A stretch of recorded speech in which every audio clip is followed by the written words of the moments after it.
Shine news TV जमपीर खां ख़बर ॾींदो हलां।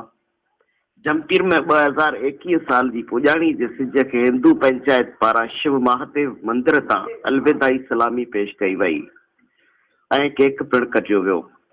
तफ़सील मूजिब जमपीर में हिंदू पंचायत के अगवान दीवान आसूमल, मुकेश कुमार, दीवान दौलतराम, मुखी जामनदास, डॉक्टर हरीश कुमार, खेमचंद ऐं ॿियनि नौजवाननि 2021 साल जी सिज के अलविदाई सलामी पेश कई